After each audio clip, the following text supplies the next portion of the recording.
Hello दोस्तों, फिर से स्वागत है आपका स्टोरी विद सुषमा में। जब नागदेव बने भाई। प्राचीन काल में एक सेठ जी के 7 पुत्र थे। सातों के विवाह हो चुके थे। सबसे छोटे पुत्र की पत्नी श्रेष्ठ चरित्र की विदुषी और सुशील थी, परंतु उसके भाई नहीं था। एक दिन बड़ी बहू ने घर लिपने को पीली मिट्टी लाने के लिए सभी बहुओं को साथ चलने को कहा, तो सभी धलिया और खुरपी लेकर मिट्टी खोदने लगी। तभी वहां एक सर्प निकला, जिससे बड़ी बहू खुरपी से मारने लगी। यह देखकर छोटी बहू ने उसे रोकते हुए कहा, मत मारो इसे, यह बेचारा निरपराध है। यह सुनकर बड़ी बहू ने उसे नहीं मारा। तब सर्प एक और जा बैठा। तब छोटी बहू ने उससे कहा, हम सभी लौट कर आते हैं, तुम यहाँ से जाना मत। यह कहकर वह सबके साथ मिट्टी लेकर घर चली गई और वहाँ कामकाज में फंसकर सर्प से जो वादा किया था उसे भूल गई। उसे दूसरे दिन वह बात याद आई तो सबको साथ लेकर वहां पहुंची और सर्प को उस स्थान पर बैठा देखकर बोली, सर्प भैया नमस्कार। सर्प ने कहा, तू भैया कह चुकी है, इसलिए तुझे छोड़ देता हूँ, नहीं तो झूठी बात कहने के कारण तुझे अभी डस लेता। वह बोली, भैया मुझसे भूल हो गई, उसकी क्षमा मांगती हूँ। तब सर्प बोला, अच्छा तू आज से मेरी बहन हुई और मैं तेरा भाई हुआ, तुझे जो मांगना हो मांग ले। वह बोली, भैया मेरा कोई नहीं है, अच्छा हुआ जो तू मेरा भाई बन गया। कुछ दिन व्यतीत होने पर वह सर्प मनुष्य का रूप रखकर उसके घर आया और बोला कि मेरी बहन को भेज दो। सबने कहा कि इसके तो कोई भाई नहीं था, तो वह बोला, मैं दूर के रिश्ते में इसका भाई हूँ, बचपन में ही बाहर चला गया था। उसके विश्वास दिलाने पर घर के लोगों ने छोटी को उसके साथ भेज दिया। उसने मार्ग में बताया कि मैं वही सर्प हूँ, इसलिए तू डरना नहीं और जहाँ चलने में कठिनाई हो वहाँ मेरी पूंछ पकड़ लेना। उसने कहे अनुसार ही किया और इस प्रकार वह उसके घर पहुँच गई। वहाँ के धन ऐश्वर्य को देखकर वह चकित हो गई। एक दिन सर्प की माता ने उससे कहा, मैं एक काम से बाहर जा रही हूँ, तू अपने भाई को ठंडा दूध पिला देना। उसे यह बात ध्यान न रही और उससे गर्म दूध पिला दिया, जिसमें उसका मुख बेतरह जल गया। यह देखकर सर्प की माता बहुत क्रोधित हुई, परंतु सर्प के समझाने पर शांत हो गई।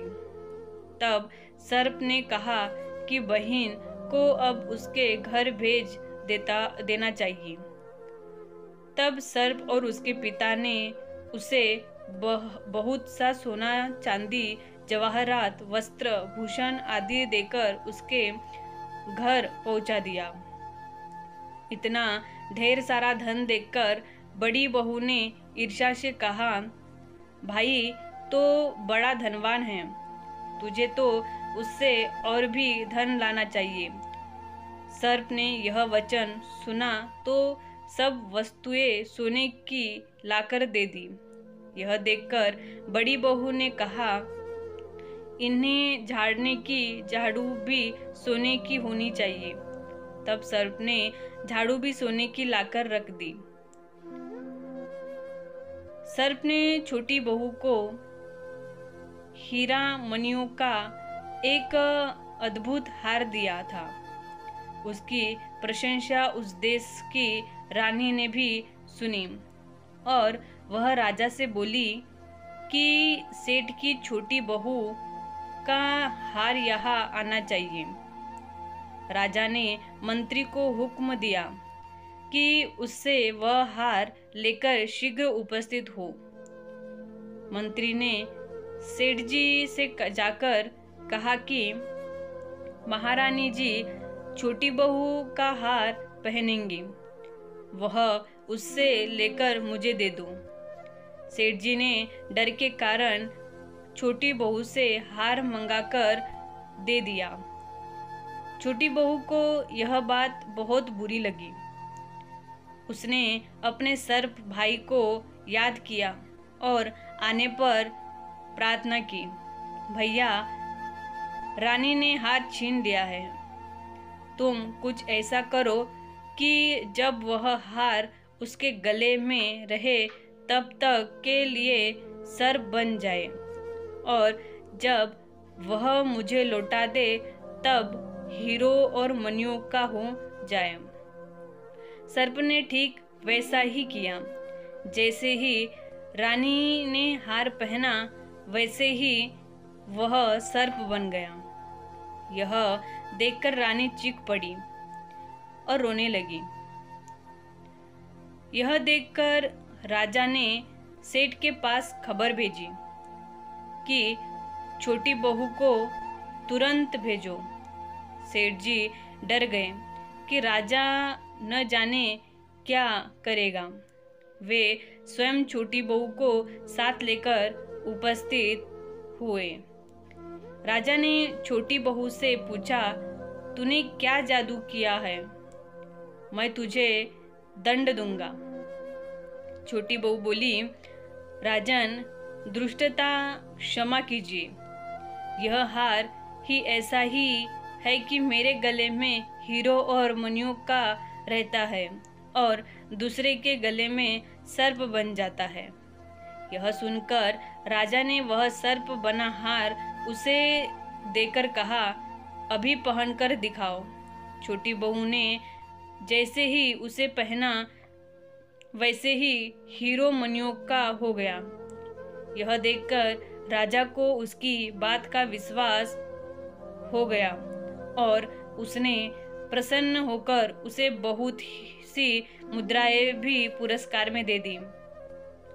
छोटी वह अपने हार और इन सहित घर लौट गई। उसके धन को देखकर बड़ी बहू ने ईर्ष्या के कारण उसके पति को सिखाया कि छोटी बहू के पास कहीं से धन आया है। यह सुनकर उसके पति ने अपनी पत्नी को बुलाकर कहा, ठीक ठीक बता कि यह धन तुझे कौन देता है। तब वह सर्प को याद करने लगी। तब उसी समय सर्प ने प्रकट होकर कहा, यदि मेरी धर्म बहन के आचरण पर संदेह प्रकट करेगा तो मैं उसे खा लूंगा। यह सुनकर छोटी बहू का पति बहुत प्रसन्न हुआ और उसने सर्प देवता का बड़ा सत्कार किया। उसी दिन से नाग पंचमी का त्योहार मनाया जाता है और स्त्रियां सर्प को भाई मानकर उसकी पूजा करती है।